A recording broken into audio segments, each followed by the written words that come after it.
जय जगन्नाथ दर्शक बंधु श्रीमद् भागवतम प्रथम स्कंध आजिर एही अध्याय आम्भे माने एक महान वैष्णव आचार्य नारद मुनि पूर्वजन्म एवं तांकर भगवत प्राप्ति संबंध में आलोचना करिबा।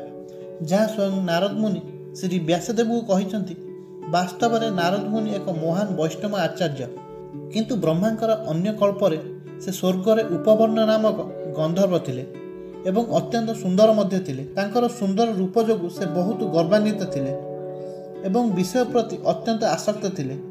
एकदा देवता माने भगवानकर गुणगान निमंते समस्त गंधर्व एवं अप्सरा मानकु निमंत्रित कले किंतु उपवर्ण गंधर्व भगवानकर गुणगान न करी मूर्ख भली अन्यान्य देवता मानकर प्रशंसा गीत गान करने आरंभ कले।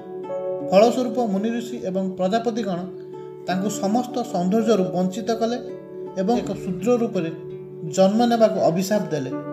यह पर उपवर्ण एक दासी पुत्र रूपे जन्म ग्रहण कले।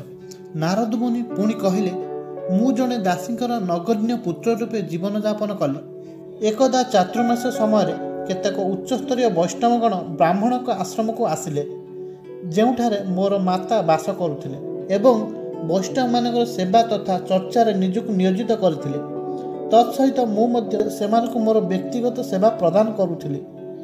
जदिओ मु छोट बालक थिली तथापि मु दुष्ट नथिली कि मोर पिलालिया खेल रे आग्रह नथिला। एकता वैष्णव मानकर अनुमति नहीं मु सेमानकर खाद्यर अवशिष्टांश खाइथिली। एहार फलस्वरूप मोर समस्त पाप तत्क्षणात अपसरी जाइथिला। एहा परे मु सेमानकर निर्देश गुड़िक अनुसरण कले। जेतेबेले भक्ति वेदांतीगण प्रस्थान करुथिले सेतेबेले सेमाने भगवानकर गोपनीय ज्ञानर निर्देश देईगले। यह पर मु श्रीकृष्णकर प्रेम भक्ति रे निजुक संपूर्ण नियोजित कले। किंतु जेहेतु मु 5 वर्षर बालक थिली मोर माता सर्वदा स्नेह डोर रे आबद्ध कर रखुथिले। से मोर ठीक भाव में लालन पालन करने को चाहूतिले। कालक्रमे दिने संध्यारे गाईरे क्षीर आनिबाकु जिबा समय मोर माता को सर्प दंशन कला एवं फलस्वरूप से मृत्युवरण कले। मु अत्यंत दुखित हेली किंतु एहाकु श्रीकृष्णकर आहैतिक कृपा भाव में ग्रहण कली। केवल भगवत भक्ति मार्ग में केवल मातांकर स्नेह डोरी बांधुथिला। एहा परे मु मुक्त आत्मा भाव में भगवत प्राप्ति निमंते अनेक नगरी ग्राम अरण्य पर्वत एवं उपत्यका आदि अतिक्रम करी घन अंधकार अरण्य मध्य प्रवेश कली। यहाँ पर एक विराट बटवृक्ष तले बसी पड़िली एवं मन मध्य भगवानकर पादपद्म को स्मरण कली।